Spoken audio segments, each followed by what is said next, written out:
मैंने जब गुरु नानक वाणी का अध्ययन शुरू किया, मुझे पता चला कि इसमें तो सारी जो शब्दावली है, वो तो दार्शनिक है और वो भारतीय दर्शन के साथ भारतीय धर्म और दर्शन इन दोनों से पूरी तरह जुड़ी हुई है।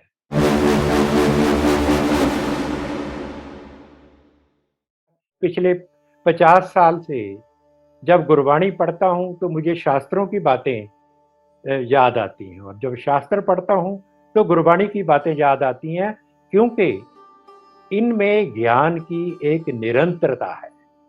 हमारा जो ज्ञान है उसमें एकात्मिकता भी है और इसमें एक निरंतरता भी है। एक खूबसूरत बात मैंने जो देखी अपने अध्ययन के दौरान, मुझे लगा कि गुरु नानक देव ऋग्वेद के ऋषियों की जो हमारी वाणी है उसको आत्मसात करके उसके साथ संवाद रचाते हैं। सबसे पहले तो सभी को मेरा नमस्कार, सत श्री अकाल। मेरे सामने मेरे गुरुदेव प्रोफेसर कपिल कपूर जी, उनको मैं नमन करता हूँ।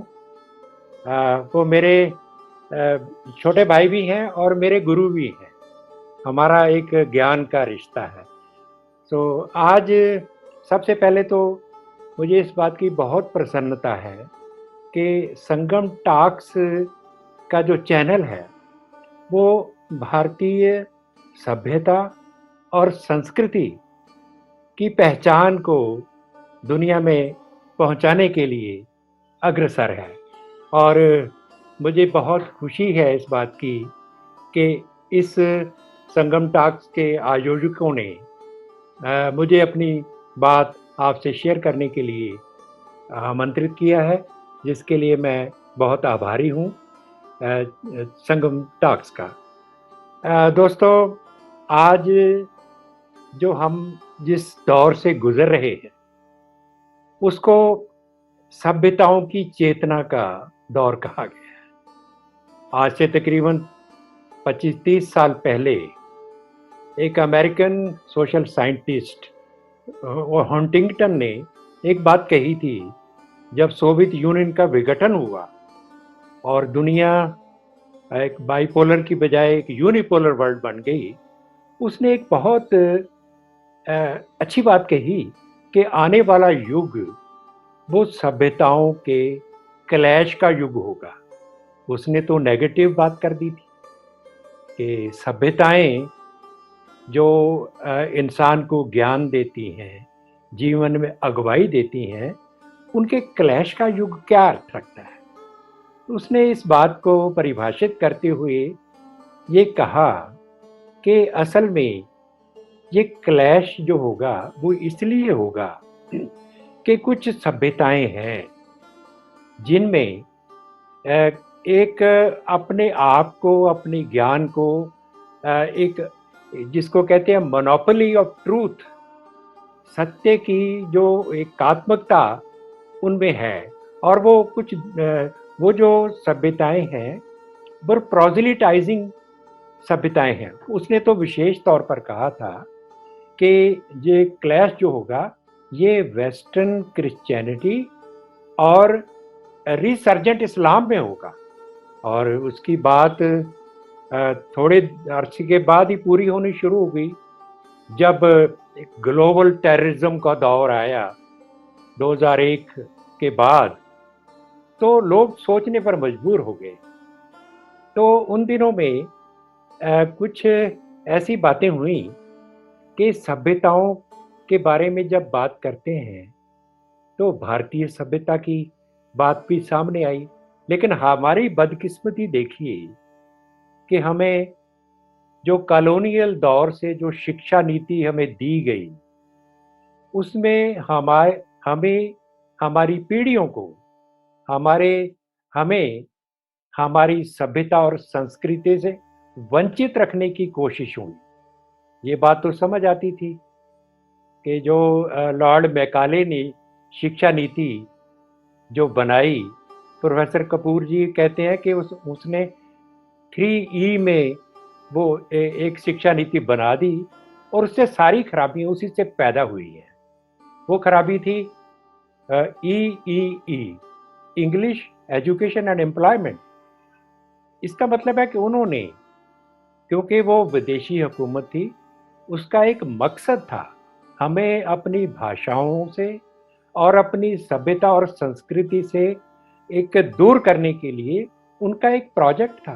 तो उस प्रोजेक्ट को चाहिए तो था कि 1947 में हम जब आज़ाद हुए तो हमें उस प्रोजेक्ट को रिवर्स करने की ज़रूरत थी, लेकिन विडंबना ये है उसको रिवर्स नहीं किया गया। कारण आप सभी जानते हैं कि एक नैरो पॉलिटिकल कंसिडरेशन की वजह से और एक फॉल्स आइडियोलॉजी की रूप में हमारे कुछ, जिनको हम वामपंथी इतिहासकार कहते हैं, उनको टेक्स्ट बुक बनाने का ठेका दे दिया गया। तो उन्होंने अपने हिज मास्टर्स वॉइस बनने का पूरा प्रयत्न किया और उन्होंने जहाँ जहाँ भी हमारी सभ्यता और संस्कृति का गौरव था उसको मार्जिनलाइज करने, हमारी सभ्यता में बीमारियां ढूंढने कि इसमें तो देखो ये जाति प्रथा है, कर्मकांड है, जैसे इसके सिवाय और कुछ है ही नहीं। और दूसरी बात, उन्होंने जो पाश्चात्य ज्ञान को हमें हमें परोसने का ऐसा तरीका अपनाया कि हमें अपनी जड़ों से उखाड़ दिया। तो इस दौर में मैं तो 1937 में जन्मा, तो मैंने वो कॉलोनियल दौर की सारी गतिविधियां देखी हैं। लेकिन मेरी खुशकिस्मती ये कि जब मैं एमए करने के बाद पीएचडी करने के लिए एक अपना सब्जेक्ट चुना, तो वो सब्जेक्ट था गुरु नानक वाणी में नैतिकता का संकल्प। और उसने मुझे हमारी भारत की ज्ञान परंपरा से जोड़ा, जहां मैं आज की टॉक में आना चाहता हूं कि हमें तो पढ़ाया गया था, उन दिनों मार्क्सिज्म का दौर था और मार्क्सिज्म ने तो ये कह दिया था कि religion is the opium of the people.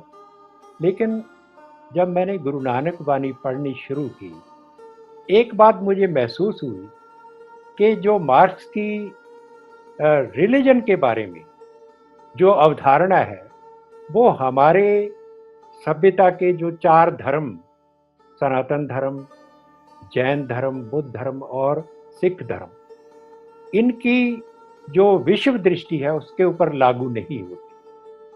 तो मेरा जो सरोकार है वो अपनी सभ्यता से दार्शनिकता के आधार पे जुड़ा। मैंने जब गुरु नानक वाणी का अध्ययन शुरू किया, मुझे पता चला कि इसमें तो सारी जो शब्दावली है वो तो दार्शनिक है और वो भारतीय दर्शन के साथ भारतीय धर्म और दर्शन, इन दोनों से पूरी तरह जुड़ी हुई है। और हमारे जैसे शुरू में ही कहा था कि हमारी देश की सभ्यता जो है वो ज्ञान की सभ्यता है। तो आप देख लीजिए, आज जो आर्कियोलॉजिकल एविडेंस से आज 1921 में हड़प्पा और मोहनजोदड़ो की खुदवाई हुई, तो वहाँ जिसको हम सिंधु घाटी की सभ्यता कहते थे, उसके बाद हमारे देश में जो सरस्वती घाटी है, सरस्वती नदी के किनारे पर 2-2,500 आर्कियोलॉजिकल साइट्स मिली और राखीगढ़ी, बिरडाना और मेहरगढ़ और इस तरह की जो बहुत सारी आर्कियोलॉजिकल साइट्स मिली। उस डेटा के अध्ययन से हमें पता चला कि हमारी सभ्यता तकरीबन आज से 10,000 साल पुरानी है। और इस सभ्यता के साथ, ये तो खैर आर्कियोलॉजिकल एविडेंस से हमें हमारी प्राचीन सभ्यता के निशान मिली। दूसरी सभ्यता वो है वैदिक सभ्यता, वो ज्ञान की सभ्यता है।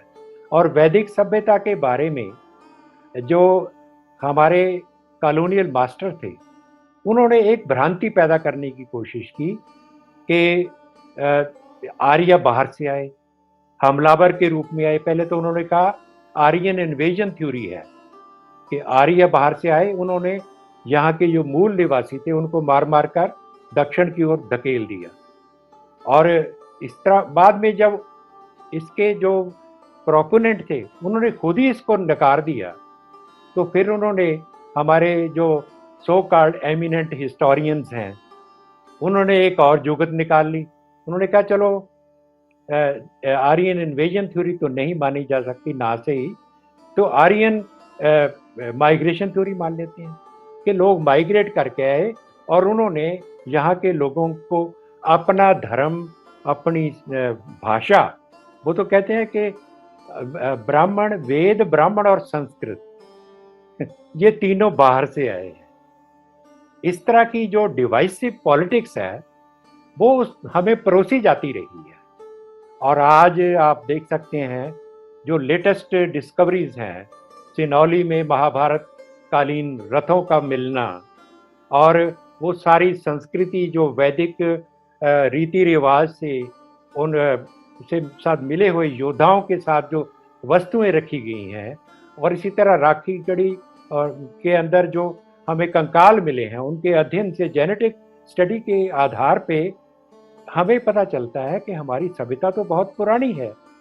तो एक तो पहली बात मैं समझता हूँ कि आज हमें अपनी सभ्यता और संस्कृति की जो ज्ञान की परंपरा है उसको समझने की बहुत ज़रूरत है। और इसी उद्देश्य से मैंने आज आपसे बात करने की ये मन बनाया है कि मैंने गुरु नानक वाणी जब उसका अध्ययन किया तो मुझे लगा कि गुरु नानक वाणी मूल रूप में ज्ञान का एक विमर्श है, इससे डिस्कोर्स ऑफ नॉलेज।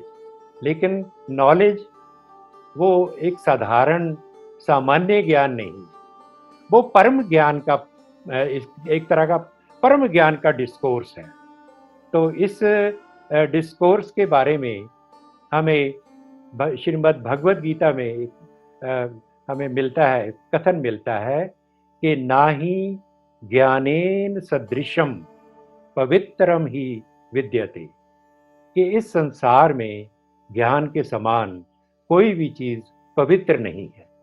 तो मैं जब गुरबाणी पढ़ रहा था, मेरी बात तो ये है कि मैं पिछले 50 साल से जब गुरबाणी पढ़ता हूँ तो मुझे शास्त्रों की बातें याद आती हैं, और जब शास्त्र पढ़ता हूँ तो गुरबाणी की बातें याद आती हैं, क्योंकि इनमें ज्ञान की एक निरंतरता है। हमारा जो ज्ञान है उसमें एकात्मिकता भी है और इसमें एक निरंतरता भी है। एक तो मैंने देखा कि यही बात गुरबाणी में आती है। वो कहते हैं कि गुरुजी कहते हैं ज्ञान अंजन गुर दिया, अज्ञान अंधेर विनाश, के गुरु ने मुझे ज्ञान का वो एक अंजन दिया, सुरमा दे दिया, जिससे अज्ञान का अंधकार समाप्त हो गया। तो ज्ञान की बात जब हम देखते हैं तो मैं तो ये समझता हूँ कि हमारी जो सभ्यता ने एक महादृष्टि, एक महाकथा है हमारी। जब हम दुनिया के बारे में एक दो चीज़ें फिलॉसफी में होती हैं, एक होती है वर्ल्ड व्यू और दूसरी होती है जीवन शैली, विश्व दृष्टि और जीवन शैली। और ये बातें वैदिक परंपरा से ही बहुत खूबसूरत अंदाज से हमारे ऋषियों ने हमें दी हैं। जैसे मैं समझता हूँ कि ऋग्वेद में दो अवधारणाएं हैं जो जहाँ से हमारे धर्म और दर्शन की चेतना शुरू होती है, वो है सत्यम और ऋतम। सत्यम के इस संसार का परम सत्य क्या है, हमारी तो जो खोज है यहाँ से शुरू होती है कि हम इस दृष्टमान संसार के भीतर छुपे हुए और बाहर फैले हुए, भीतर और बाहर फैले उस परम सत्य के बारे में खोज करते हैं। और उसके बारे में ये कहा गया है कि ये जो परम सत्य है, इसकी एक टेक्नोलॉजी है। वो टेक्नोलॉजी क्या है? वो है रिदम। तो रिदम में सत्य कैसे इस ब्रह्मांड में संचालित होता है, उसकी बात है। तो ये आप देख लीजिए कि हमारी सभ्यता की जो बुनियाद है, वो एक तो परम सत्य जिसको हम यथार्थ कह सकते हैं, उसके ऊपर टिकी हुई है। और यथार्थ के भी कोई जो नियम है, वो एक कॉस्मिक नियम है। वो किसी अदृष्ट गॉड के नहीं है। यहाँ मैं एक बात कहता हूँ कि हमें अपनी सभ्यता की जो पहचान है, उसको स्पष्ट करने के लिए जो अब्राहमिक सभ्यता है, उसके साथ अगर तुलना करें तो बहुत जल्दी हमें समझ आ जाएगी। देखिए, हमारी सभ्यता में ऋषियों ने एक प्राइम सिंबल दिया है संसार के यथार्थ को समझने, विचारने, देखने के लिए। वो है ब्रह्म। ब्रह्म अ, मैं गुरबाणी में से शुरू करना चाहता हूँ। गुरु नानक देव जी अपनी वाणी के बारे में एक बात कहते हैं कि गावो गीत ना बिरहड़ा। ये जो मैं गा रहा हूं, ये कोई गीत या बिरहड़ा नहीं है। बिरहड़ा लोकगीत की एक वानगी है। तो गावो गीत ना बिरहड़ा, नानक ब्रह्म विचारो। कि मैं जो ये वाणी है मेरी, जिसे हम गुरबाणी की बात करते करते हैं, उस तो ये तो ब्रह्म विचार है। और आप देख लीजिए कि ब्रह्म विचार क्या है। वो हमारी दर्शन शास्त्र का एक बुनियादी तत्व है। हमारी भारतीय दर्शन में तीन अवधारणाओं के साथ इसकी व्याख्या की जाती है: ब्रह्म, जीव और जगत। एक ब्रह्म जो है वो कॉस्मिक ऑर्डर है, एक ब्रह्मांड का एक कॉस्मिक ऑर्डर उसको जिसको कहते हैं, वो परम सत्य भी उसको कहते हैं। वो एक कॉस्मिक उसका रूप है। और उसमें जगत है। जगत जो है, उसकी अवधारणा ये है कि वो परम सत्य नहीं है, वो परम से नीचे है। और उसकी जो उसका अस्तित्व है, वो एक क्रिएटेड मोमेंट तक है कि जब सृष्टि रचना होती है तो उस समय उसका आकार होता है। गुरु तेग बहादुर जी ने इस रहस्य को अपनी वाणी में बड़े खूबसूरत अंदाज से उन्होंने रखा है कि साधो रचना राम बनाई।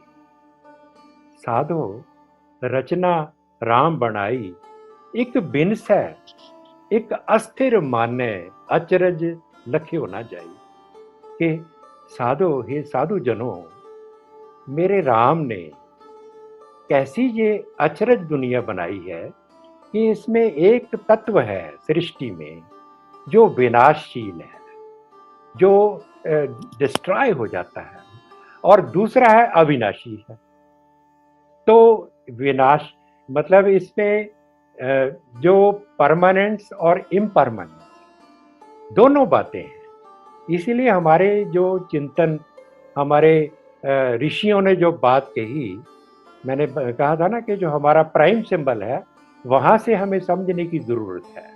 हमारे प्राइम सिंबल को, ब्रह्म को, ऋषियों ने जो डिफाइन किया है, बहुत खूबसूरत अंदाज से किया है। उसकी तीन मैं परिभाषाएं आपके साथ साझी करना चाहता हूं। पहली तो डिक्शनरी मीनिंग है कि ब्रीहि इति ब्रह्म।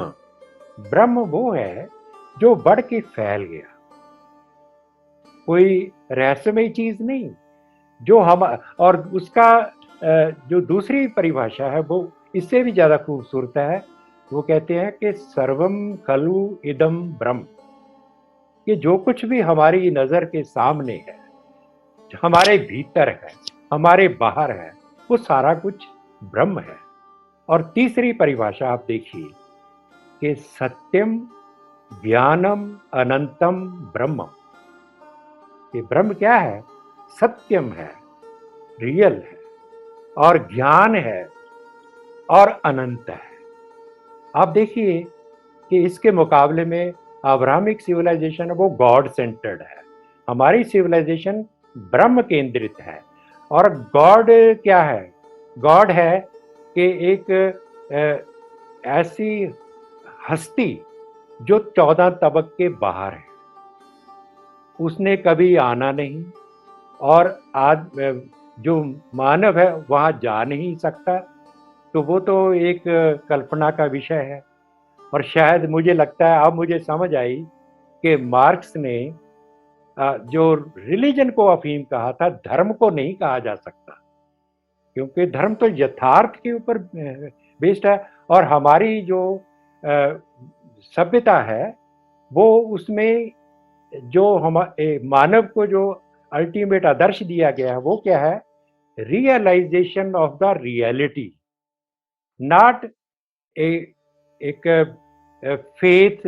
ये फेथ बेस्ड नहीं है हमारी, वो तो एक अदृष्ट हस्ती के ऊपर, विश्वास के ऊपर टिकी हुई है। जो अब्राहमिक सिविलाइजेशन है उसको हम कहते हैं Abrahamic civilization is faith based. हमारी सिविलाइजेशन रियलाइज बेस्ड है। मैं ये समझता हूं कि आज की दुनिया में हमें जब अपनी सभ्यता की पहचान करनी है, ये एक बुनियादी बात है कि हमें समझ लेना चाहिए कि, लेकिन यही बात हमें पढ़ाई नहीं गई, इसी से हमें दूर किया गया है हमारे एमिनेंट हिस्टोरियन ने। इसी को हमें इसको मार्जिनलाइज करने की कोशिश की है और इसको रिवर्स करने की ज़रूरत है। तो मैं समझता हूँ कि गुरबाणी हमें हमारी सभ्यता की जो दार्शनिक चिंतन की परंपरा है उसके साथ जोड़ती है। मैं आपको एक गुरु नानक वाणी की एक टेक्स्ट के माध्यम से अपनी बात स्पष्ट करना चाहता हूँ कि वो इतनी खूबसूरत टेक्स्ट है गुरु नानक वाणी में। आप देखिए कि हमारी जो सोच है, हमारा जो चिंतन है, वो वैदिक परंपरा के साथ किस तरह एक बहुत नजदीकी से जुड़ा हुआ है। गुरु जी कहते हैं कि पौने पानी अग्नि का मेल, चंचल चपल बुद्ध का खेल, 9 दरवाजे 10वां द्वार, बुझ रे ज्ञानी एहो विचार। गुरु जी ने एक बुझारत डाल दी। वो कहते हैं वो बूझिए वो क्या चीज है कि जो पौन पानी के मेल से बनी हुई है। पौने पानी अग्नि का मेल, पौन पानी और अग्नि के मेल से बनी हुई है। और उसके अंदर क्या है? चंचल चपल बुद्ध का खेल, और उसके अंदर बुद्धि का खेल हो रहा है। और उसके 9 दरवाजे, हमारी जो सेंसेस हैं और हमारी कर्म इंद्रियां हैं, ज्ञान इंद्रियां हैं, इनके बारे में उन्होंने कहा है कि 9 दरवाजे 10वां द्वार, एक दरवाजा बंद है जहां से आत्मा प्रवेश करती है और बाहर चली जाती है। ये हमारे चिंतन की एक परंपरा है, गुरबाणी उससे जुड़ी हुई है। और कहते हैं बुझ रे ज्ञानी एहो विचार, कि अगर तू ज्ञानी है तो इस विचार को समझ। और उसका जवाब देखिए उतना ही खूबसूरत है। वो कहते हैं कथता बकता सुनता सोई, आप विचारे सो ज्ञानी हो। उन्होंने एक और बुझारत डाल दी कि कहने वाला, बोलने वाला, कथता बकता सुनता सोई, कहने वाला, बोलने वाला और सुनने वाला वही है। आप विचारे सो ज्ञानी हुई। ज्ञानी वो है जो आप इसको विचार करेगा। तो बुझारत इसमें ये है कि ये बात तो हमें समझ नहीं आती कि बोलने वाला और सुनने वाला एक कैसे हुआ। मैं जो बोल रहा हूँ, आप सुन रहे हैं, मैं अलग हूँ, आप अलग हैं। इसके बारे में उपनिषदों की मुझे कथा याद आ गई। वो हमारी देखिए कि हमारी कथा परंपरा में भी दार्शनिक चिंतन पड़ा हुआ है। वह प्रोफेसर कपिल कपूर जी कहते हैं कि जो एक व्याख्या है वो कथा विधि के साथ हमारे ऋषियों ने हमें दी है। उसमें आता है कि एक किसी शहर में राजा की सवारी जा रही है, और लोग इधर उधर खड़े, दोनों तरफ खड़े देख रहे थे। तो एक उसमें एक गरीब सा व्यक्ति वो आया और एक विद्वान नजर आने वाले बंदे से उसने पूछा कि ये सर ये क्या हो रहा है। तो कहता तुझे नहीं पता, ये राजा की सवारी जा रही है। कहते फिर राजा कहाँ है। कहते वो जो घोड़े पर बैठा हुआ आ रहा है वो राजा है।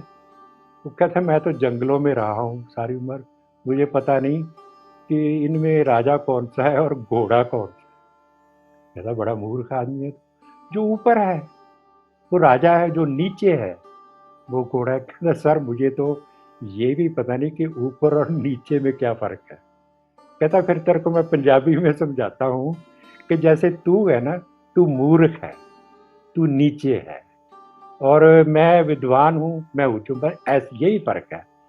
कहता ये आखिरी बात ये समझा दो कि ये मैं और तू में से मैं कौन है और तू कौन है। ये वेदांत है।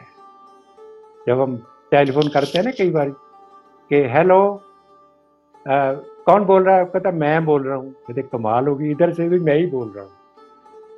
तो हमारी जो दार्शनिक चिंतन की जो परंपरा है वो एक तो सारे व्यक्ति अलग हैं, उसमें हमें पता चलता है। गुरबाणी में एक कमाल की बात आती है कि मेरे प्रभु साचै एक खेल रचाया, मेरे प्रभु साचै एक खेल रचाया, कोई न किसी ही जेहा हो पाया।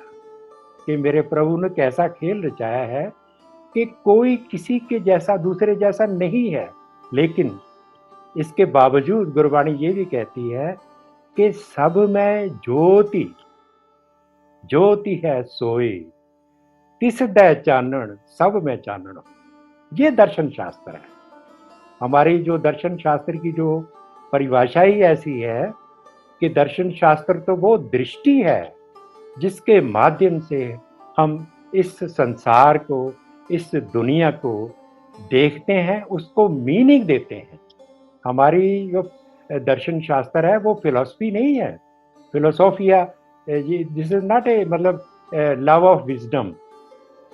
ये तो हमारी तो परिभाषा ही है, दृश्यते ही अनेन इति दर्शनम।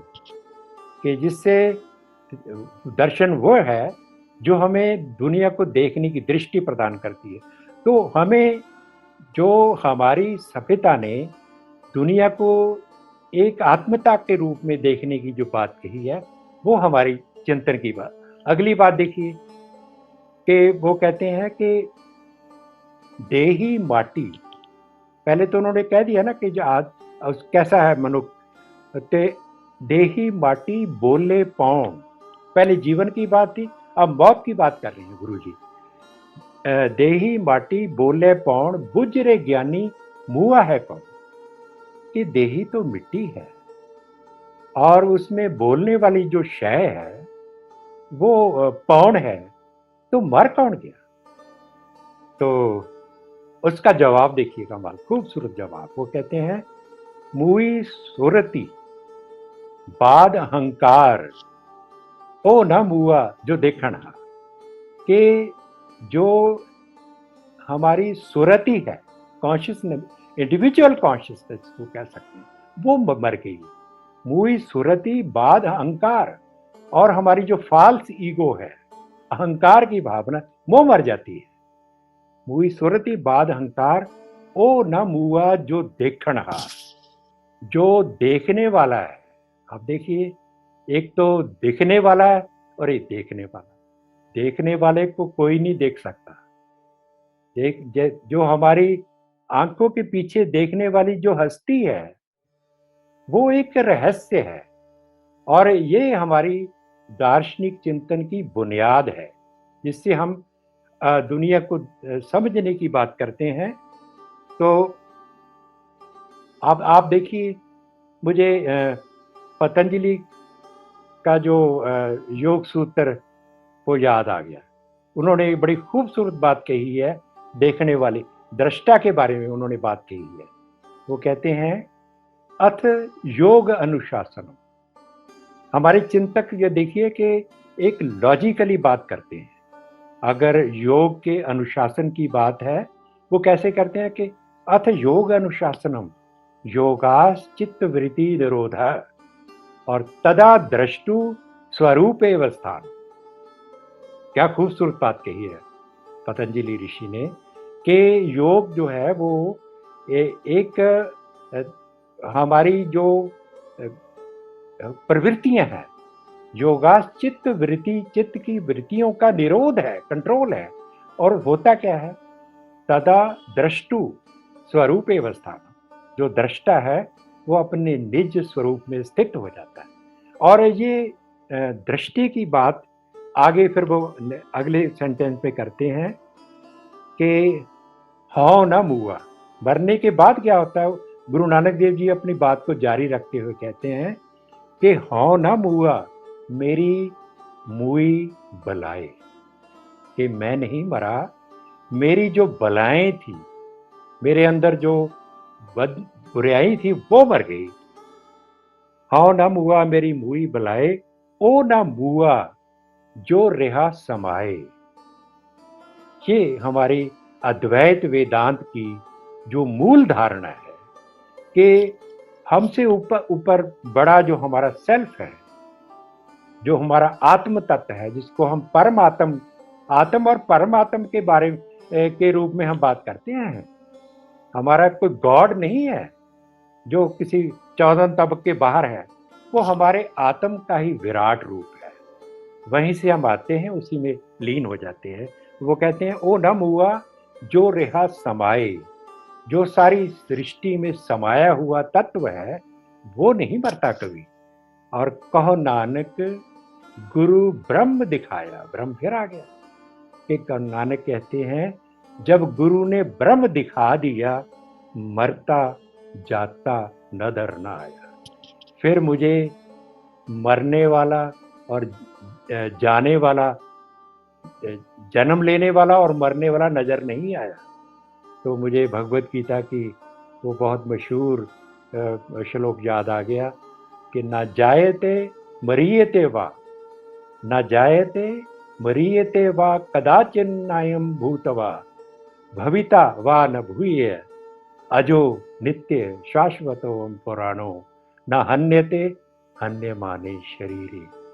भगवान कृष्ण उसमें जब यही बात कहते हैं कि जो आत्म तत्व है वो ना तो जन्म लेता है और ना मरता है, ना कभी वो अनस्तित्व में था और आज वो उसमें एग्जिस्ट करने लग गया। ना तो नॉन एग्जिस्टेंस था कभी, और ना कभी नए रूप से एग्जिस्ट हुआ है।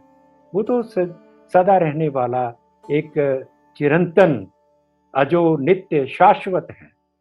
तो मुझे लगा कि हम जो गुरुवाणी है, इसका जो दार्शनिक केंद्र है वो मानव की उसी तरह की व्याख्या के विधान के साथ पूरी तरह जुड़ा हुआ है जिस तरह के हमारी वैदिक परंपरा की जो ज्ञान खंड है उसमें।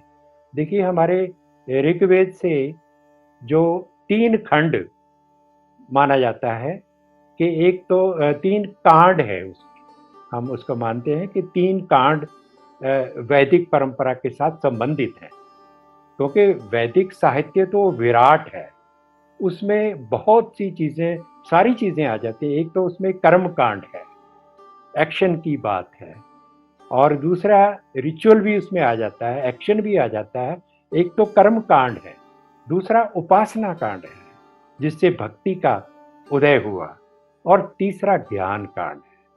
और ज्ञान कांड में हमारे प्रस्थान त्रयी की बात करते हैं कि जिसमें ब्रह्म सूत्र, भगवत गीता और उपनिषद, ये तीनों ज्ञान कांड के प्राइमरी सोर्सेज हैं।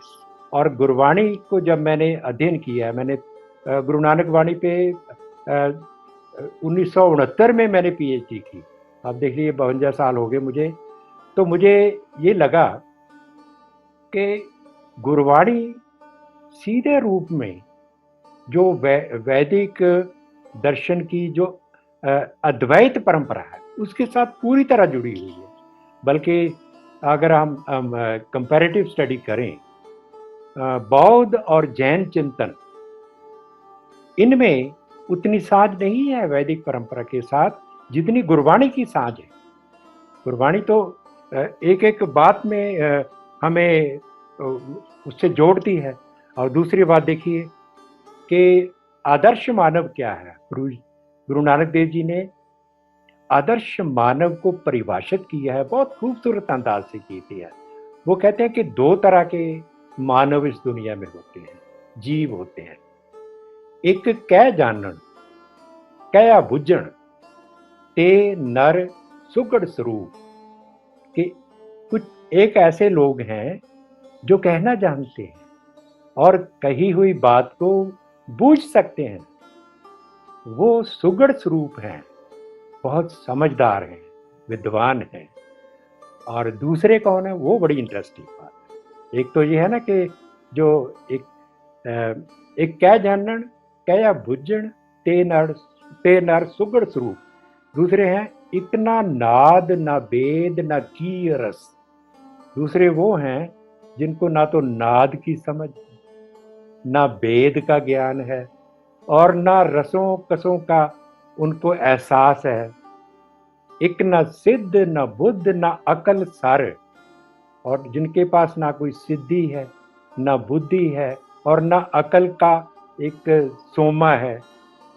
और अक्षर का भेयो न लहंत, वो अक्षर का भेद नहीं जान सकते। अब देखिए कमाल की बात, देखिए हमारी परंपरा में ओम को अक्षर कहा गया है। अक्षर एक तो लेटर को कहते हैं, जिसको डीलिट हम कहते हैं ना कि डीलिट है, मतलब वो डॉक्टर ऑफ लेटर्स। तो लेटर तो हमारी परंपरा में एक दार्शनिक एक अवधारणा है कि वो चीज जो कभी खुर नहीं सकती, जो जिसका अक्षर नहीं होता, वो अक्षर है, वो ओम है। और ओम ब्रह्म का वाचक है। ये सारी बातें हमें समझने की जरूरत है कि हमारा चिंतन किस दिशा में हमें ले जाना चाहता है। हमारी चेतना का विस्तार अगर करना चाहता है तो हमें कहाँ ले जाना चाहता है।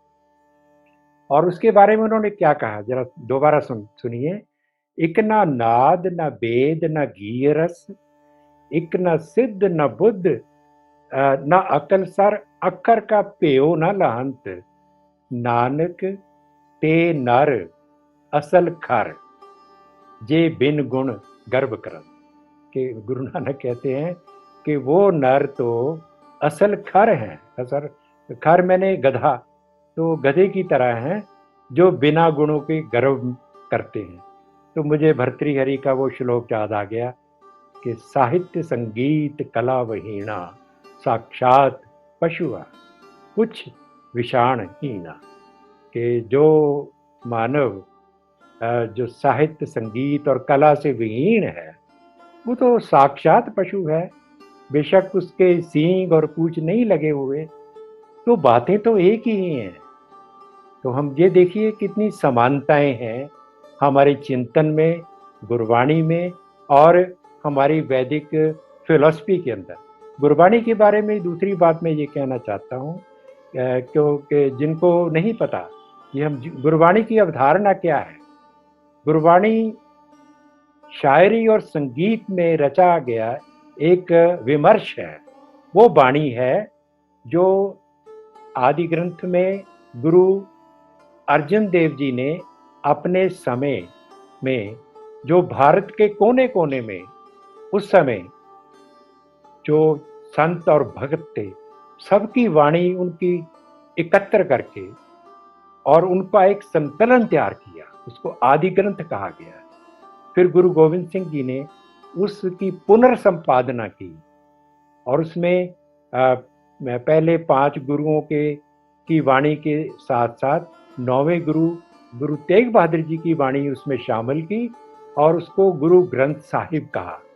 तो गुरु ग्रंथ साहिब के बारे में एक बात स्पष्ट तौर पे हमें जानने की जरूरत है सभी भारतवासियों को, कि ये है तो सिख पंथ का एक पावन ग्रंथ है, लेकिन ये एक ज्ञान ग्रंथ है।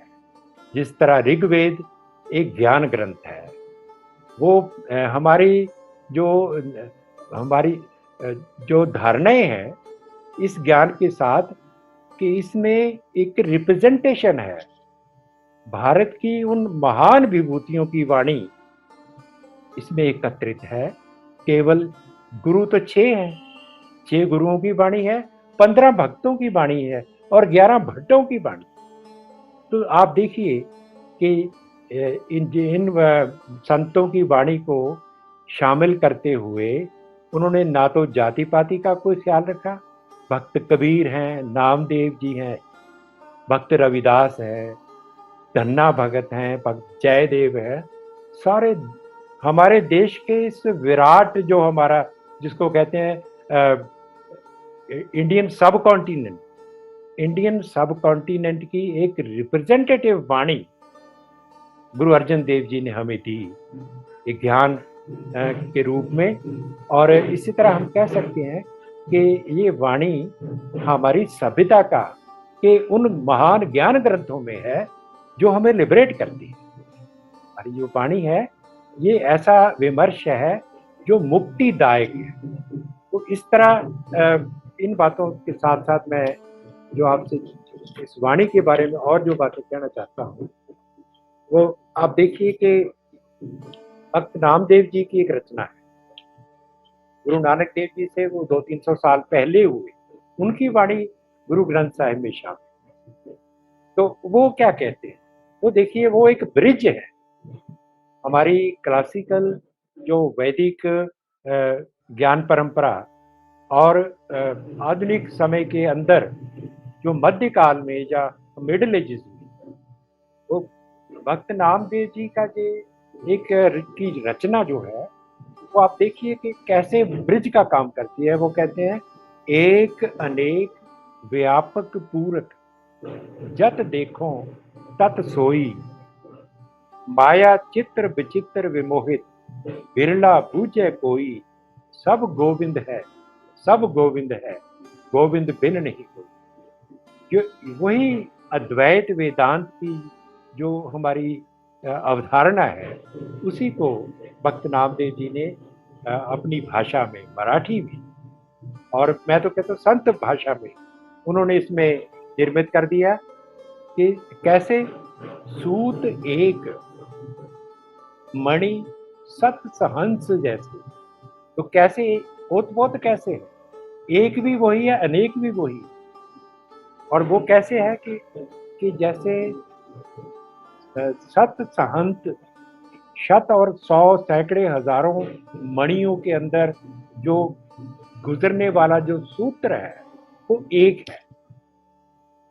सूत एक मणि सत सहंस जैसे, ओत पोत प्रभु सोई। वो प्रभु इस तरह सारी सृष्टि में ओतप्रोत है, जैसे एक सूत जो है वो मणियों में से गुजरता है।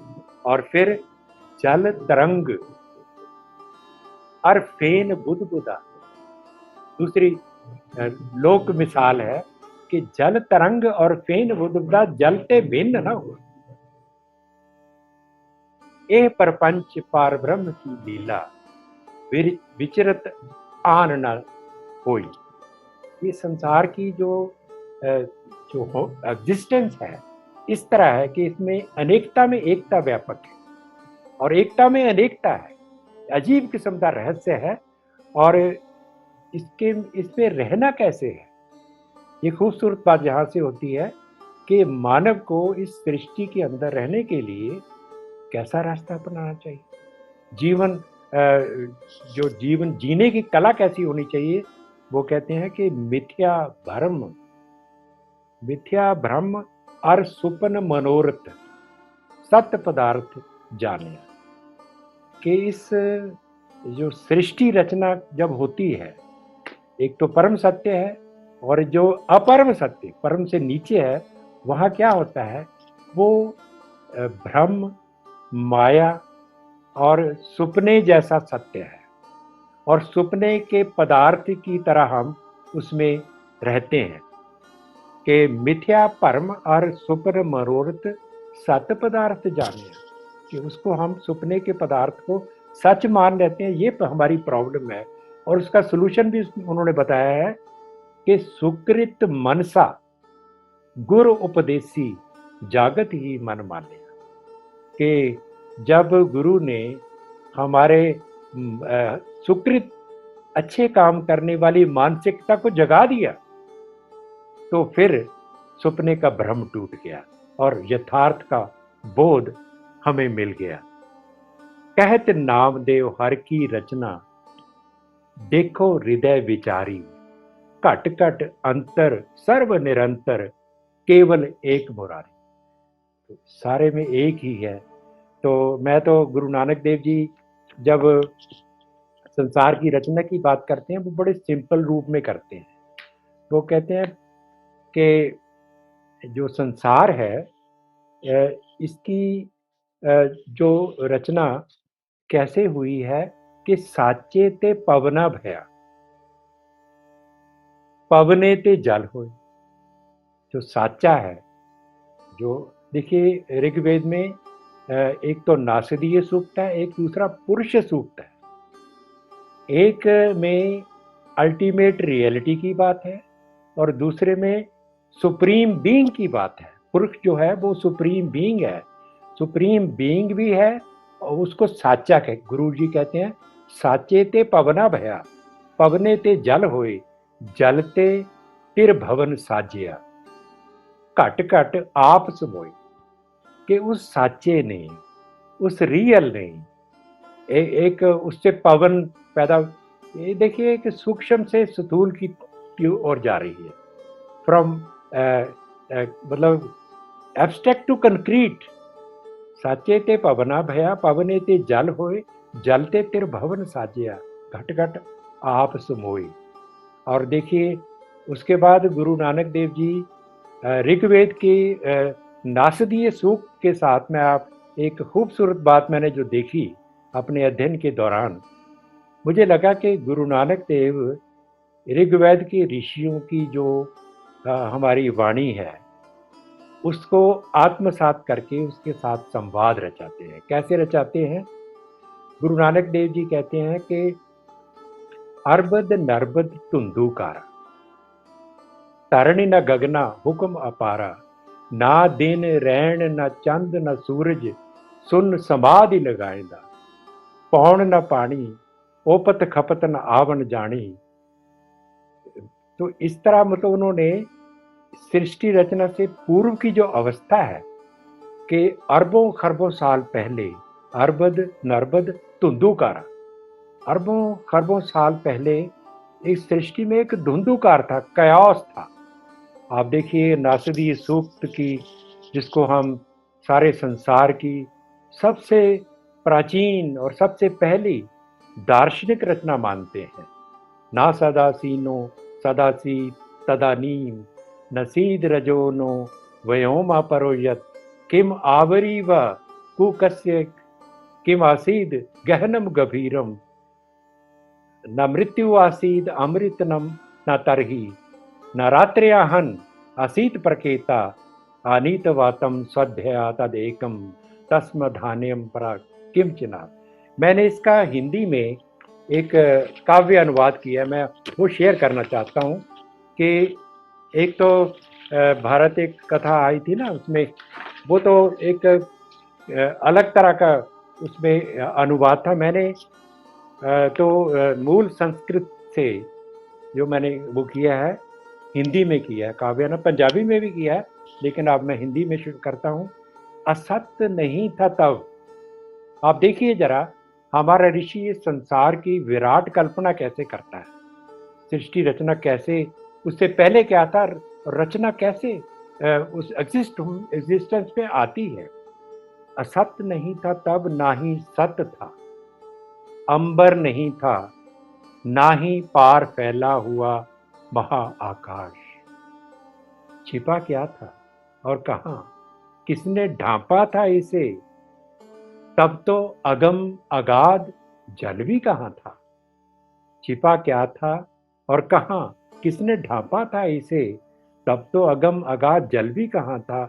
मृत्यु नहीं थी वहां, ना ही अमर जीवन। रात नहीं थी और ना दिन के प्रकाश का संकेत कोई, बिना हवा के। और क्या था? बिना हवा के सांस लेता हुआ स्वयंभू, वह केवल एक था, उसके सिवा कोई दूसरा नहीं था।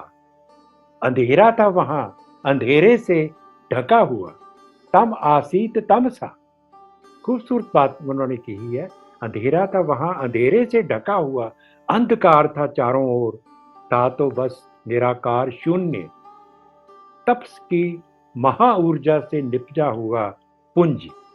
फिर पहले पहल कामना का हुआ उभार, डिजायर पैदा हुई। मन का आदि अनादि बीज।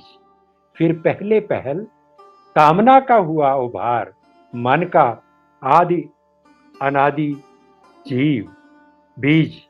अंतर की सूझ वाले मुनि जनों ने समझ लिया था भली भांत, रिश्ता क्या है अस्तित्व का अनास्तित्व के साथ। फैला दिया उन्होंने सूत्र को महाशून्य के आर पार, ऊपरवार और नीचे भी। धारणी महाशक्तियां तत्पर थी वहां, ऊपर था निर्बाध बल, नीचे असीम ऊर्जा। एनर्जी की खेल है। ऊपर था निर्बाध बल, नीचे असीम ऊर्जा। और उसमें क्वेश्चन फॉर्म लास्ट में करते हैं कि जानता है कौन असल में, और कह सकता है कौन कहां से जन्मा और कैसे उत्पन्न हुआ ये संसार। देवताओं का भी बाद में हुआ प्रादुर्भाव, न जाने रची गई कैसे ये रचना। कौन है सृष्टि का कर्ता, कर्ता या अकर्ता? अंतर्यामी कौन है ऊंचे अंबर वाली इस धरा का? वही जानता है जो है स्वामी इसका, या फिर शायद वो भी नहीं जानता। इतनी खूबसूरत दार्शनिक चिंतन की बात आज से तकरीबन 5000 साल पहले, जब कभी जो पश्चिम में तो सभ्यता शायद पैदा ही नहीं हुई थी, उस वक्त हमारा ऋषि इस ब्रह्मांड के बारे में, संसार के बारे में क्या बातें करता है। पता नहीं क्यों हमें ये पढ़ाया नहीं गया। अब पढ़ाया जाना जरूरी है। अगर हमें अपने आप को समझना है कि हम क्या हैं, कहाँ से आए हैं, हमारी सृष्टि और हमारी दृष्टि में जो हमारी सभ्यता का गौरव क्या है। हमें बीमारियां तो बड़ी पढ़ाई गई कि जाति प्रथा है, ये करते हो वो करते हो। कभी ज्ञान की परंपरा को भी समझने की कोशिश की होती तो शायद ये हमें आज की जो जनरेशन अपरूटेड है, हमारी देखिए बदकिस्मती देखिए कि विश्व गुरु होने वाला कहलाने वाला भारत, आज से हजारों साल पहले हमारा देश विश्व गुरु माना जाता था। लोग यूनिवर्सिटियों की पढ़ाई पढ़ने के लिए हमारे देश में आते थे और इससे हमें महरूम किया गया है। Criminal neglect. तो इस नेग्लेक्ट को मैं समझता हूं कि संगम टॉक्स के माध्यम से भी आप जो कर रहे हैं, ये हमें आज बहुत ज़रूरत है। हमें अपने पैरों पर खड़े होने, अपनी ज्ञान की परंपरा के साथ जुड़ने का एक अवसर अवश्य मिलना चाहिए। बातें तो बहुत सी हैं, क्यों मेरे बहुत सी वीडियोस हैं जिसमें कई बातें मैं दोहराता जाता हूँ, क्योंकि हमारे पास जो कपूर जी कहते हैं कि जो कीली कोई भी हो, कोट तो हमें अपना ही टांगना होता है। बातें तो रिपीट होती रहेंगी और मैं समझता हूँ कि जब तक लोग समझ नहीं जाते, जब तक वो बोर नहीं हो जाते और समझ के उसको ग्रहण नहीं कर जाते, तो हम तो भाई रिपीट करते ही जाएंगे। तो मैं ये समझता हूँ कि बहुत सी बातें मैं छोड़ता हूँ जो एक डायलॉग के साथ प्रश्न उत्तर के रूप में बात हो सकती है। बहुत बहुत धन्यवाद।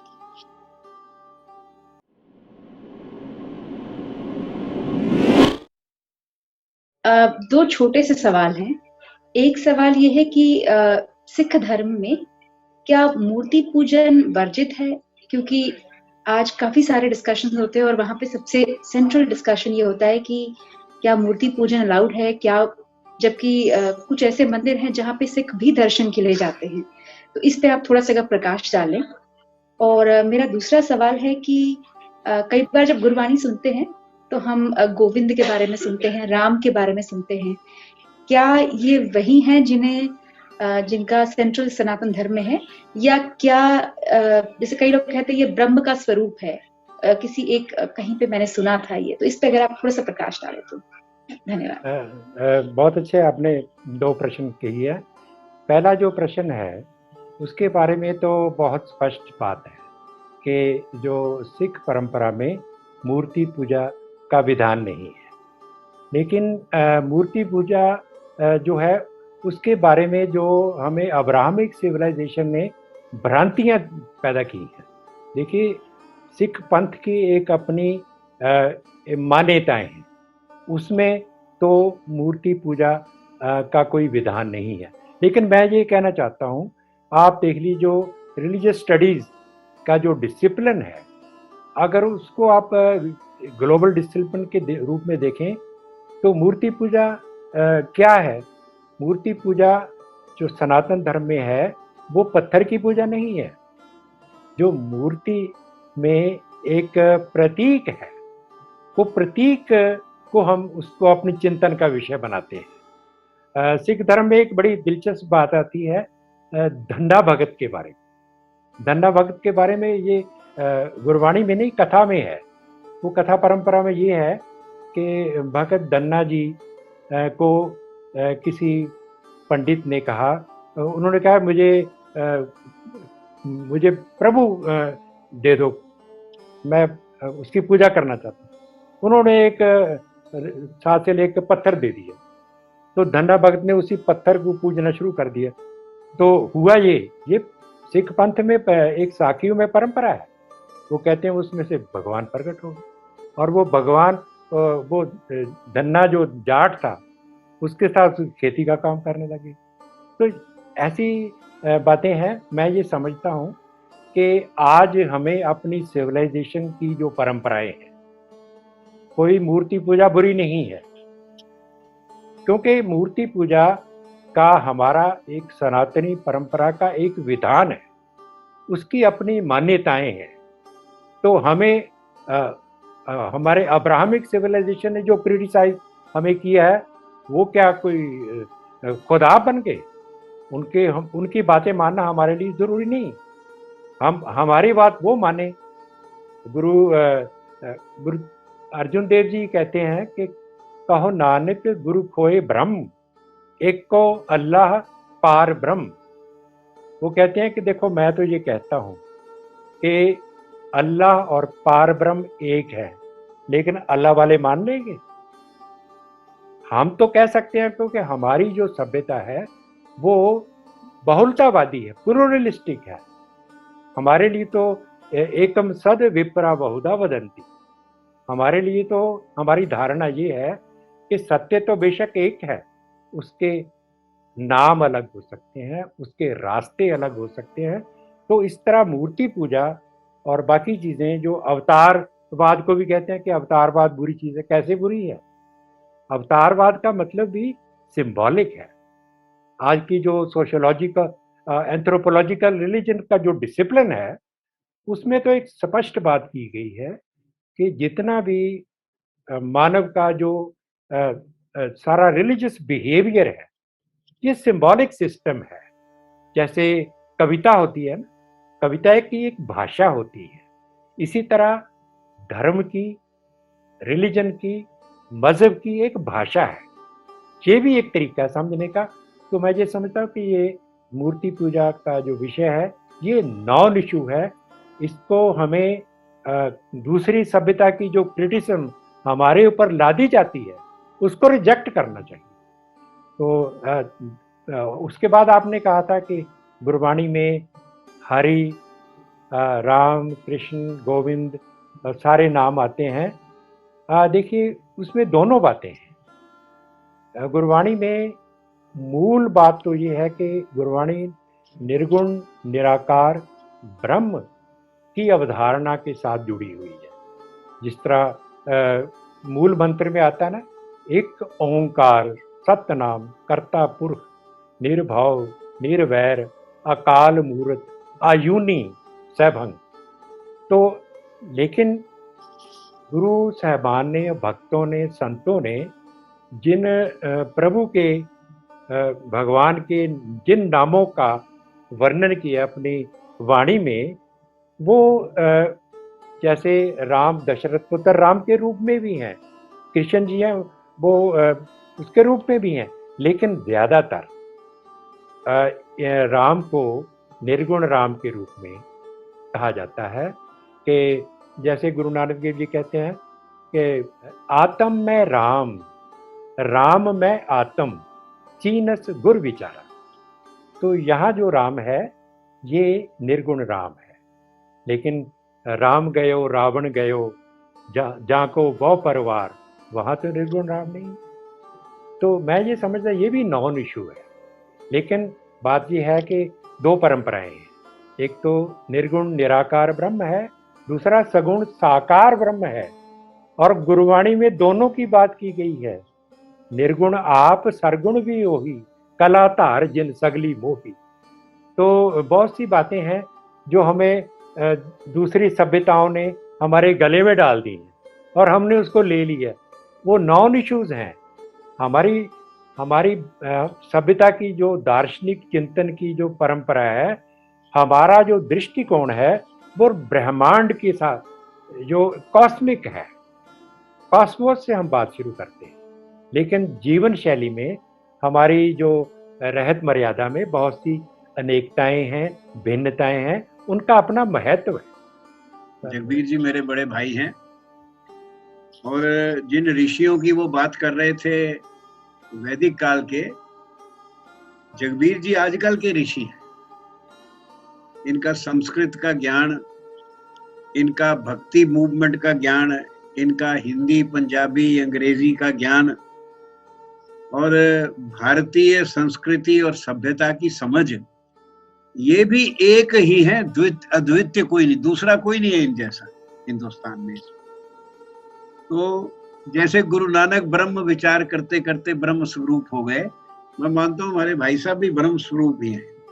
वो एक ही है, वो एक ही है जिनमें इतनी क्षमता है कि इतने सरल सुंदर शब्दों में इतने गहन विचारों को हमारे मन में उन्होंने बैठाया, और ये बैठाते हैं।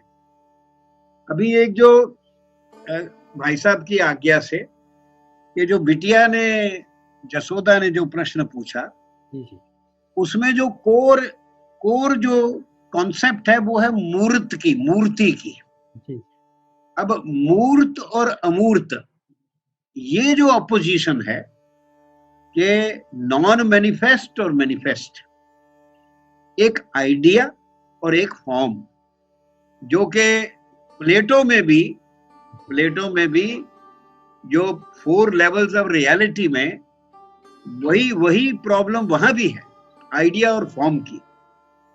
जो अब्राहमिक, जैसे ओल्ड टेस्टामेंट जो है, ओल्ड टेस्टामेंट, उसमें जो जेनेसिस, उसमें मोसेस कहता है मेक नो इमेजेस, कोई भी मूर्त रूप मत दीजिए उसको, क्योंकि आपने उसको देखा नहीं, सिर्फ सुना है। क्योंकि ओल्ड टेस्टामेंट में गॉड और मोसेस के बीच में वार्तालाप होता है, और वो मोसेस फिर गॉड को रिक्वेस्ट करता है कि आप इसको लिख के दे दीजिए, क्योंकि अगर मैंने नीचे जाके यहूदियों को बताया तो वो मानेंगे नहीं कि भगवान आया था। तो वो अमूर्त को मूर्त बनाने को कहता है कि जो आप बोल रहे हो इसको रूप दीजिए, लिख के दीजिए।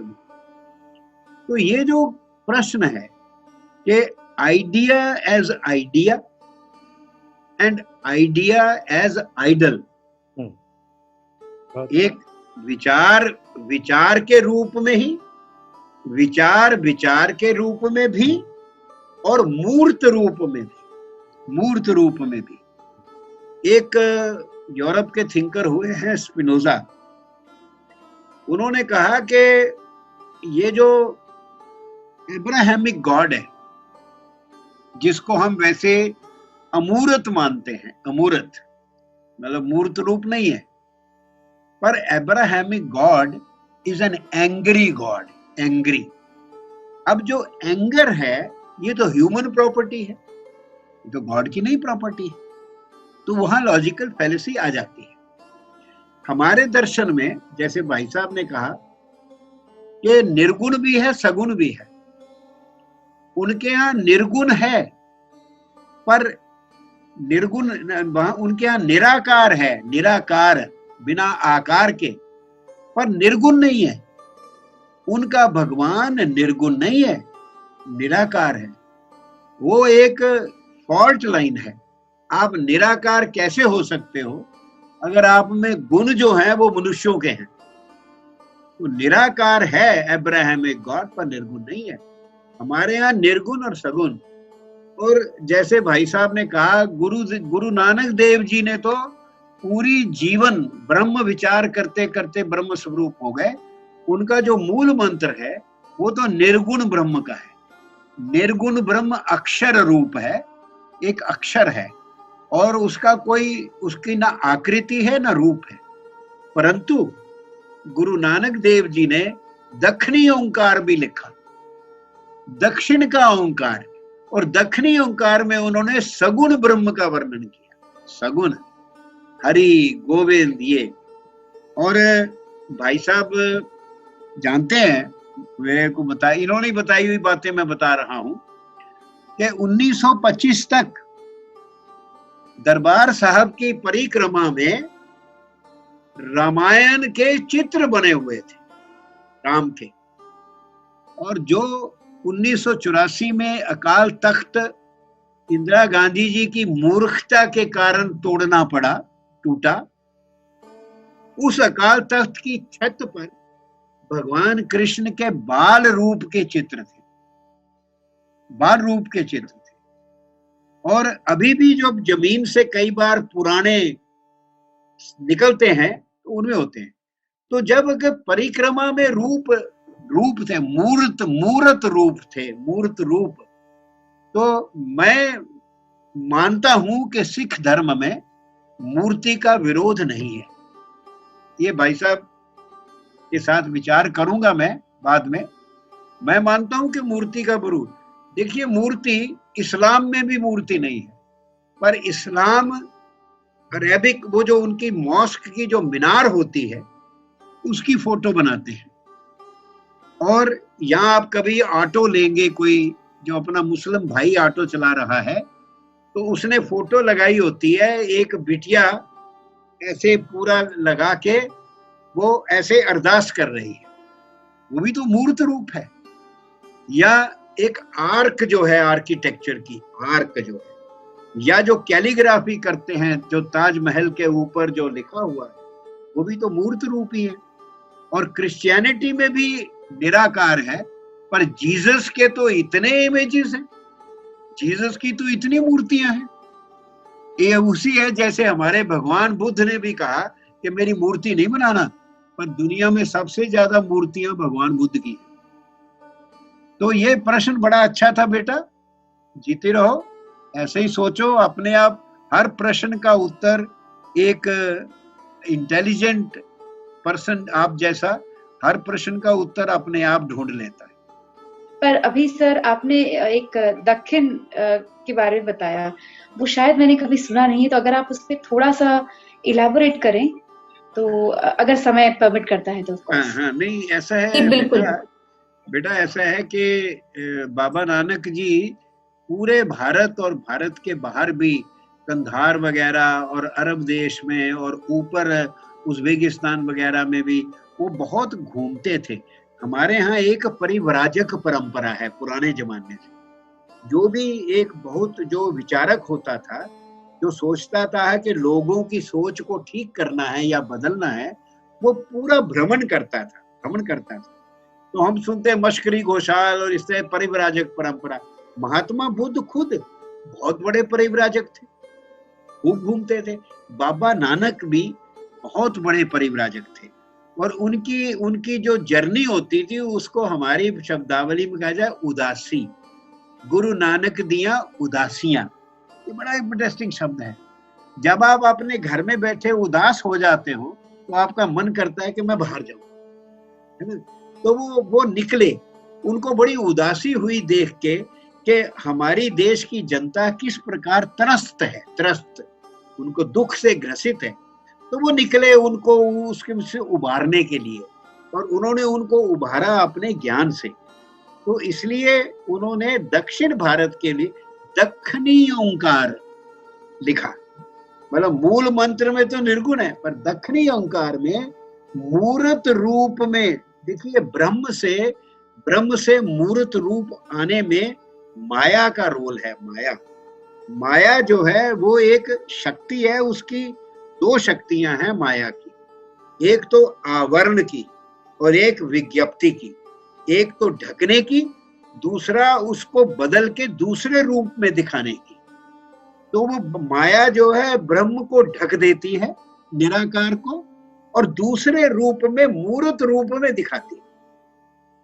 अब जैसे राम है, कृष्ण है, हरि है, ये ब्रह्म के विज्ञप्त रूप हैं जो माया से आते हैं, माया से है, वो अमूर्त के ही रूप, मूर्त रूप। मेरे गुरुदेव प्रोफेसर कपूर जी ने बहुत खूबसूरत ढंग से इस विषय में बात कह दी है। लेकिन यशोदा जी ने मुझे थोड़ा सा क्वेश्चन किया था कि जो दक्षिणी ओंकार वो क्या है। मैं उसकी जो शुरू की पंक्तियां आपसे शेयर करता हूं, उसमें आप देख लेंगे कि मूल मंत्र में और उसमें क्या अंतर है। दक्षिणी ओंकार की पंक्तियां हैं, ओंकार ब्रह्मा उत्पत्ति, ओंकार किया जिन चित्ती, ओंकार वेद निर्मय।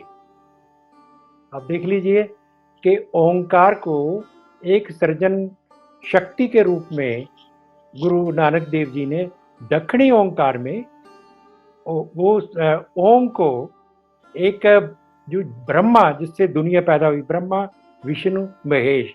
हमारी देखिए, हमारी जो माइथोलॉजी जिसको कहते हैं, हमारी जो पौराणिकता की जो चिंतन है हमारा, वो भी मीनिंगफुल है। जो सृष्टि की रचना के साथ तीन देवताओं की बात जोड़ी गई है, ब्रह्मा, विष्णु और महेश। और लोक भाषा में इनको कहते हैं कर्ता, धर्ता और हर्ता। एक शक्ति है जो कर्तारी शक्ति है, जो सृजनहार शक्ति है, दूसरी उसका पालन करती है, वो विष्णु है, और तीसरा संहार करती है। तो सारी सृष्टि में यही तो नियम है जिसको रितम कहते हैं।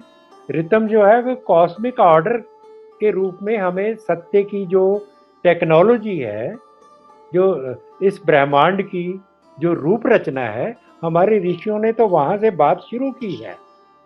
इसीलिए हमारा जो चिंतन है बहुत वैज्ञानिक है। हमारे चिंतन में ज्ञान की दो धाराएं हैं, एक तो विज्ञान और टेक्नोलॉजी, और दूसरा धर्म और दर्शन। एक ज्ञान है जो संसार के उद्धार के लिए है, जिसके साथ संसार में रहने के लिए हमें क्या क्या चीजें जरूरी हैं, वो विज्ञान है। प्रकृति की शक्तियों को, उनके असूलों को मानव जीवन के की सहायता के लिए विज्ञान वो करता है। लेकिन दूसरा ज्ञान जो परम ज्ञान है, जो मोक्षदायक है, वो धर्म और दर्शन का ज्ञान है। और धर्म हमारी सभ्यता में कोई रिलीजन नहीं है, मजहब नहीं है। धर्म तो है धारयति इति धर्म। धर्म तो वो है जो धारण करता है। और आप देखिए, गुरु नानक देव जी अपने ढंग से इसी बात को कहते हैं। धर्म की परिभाषा गुरु नानक देव जी की देखिए, वो कहते हैं तौल धर्म दया का पूत, संतोख ठाप रखिया जिन सूत। के धर्म क्या है? वो कहते हैं धर्म तो वो मिथिकल बल्द है, वो एक जिसको हम कहते हैं जिसके सींगों पर ये दुनिया टिकी हुई है। ये हमारे लोक धारणा है। तो गुरु नानक देव जी तो लोक ईडियम में बात करते हैं कि धर्म तो उस बैल की तरह है जिसने दुनिया को धारण किया हुआ है।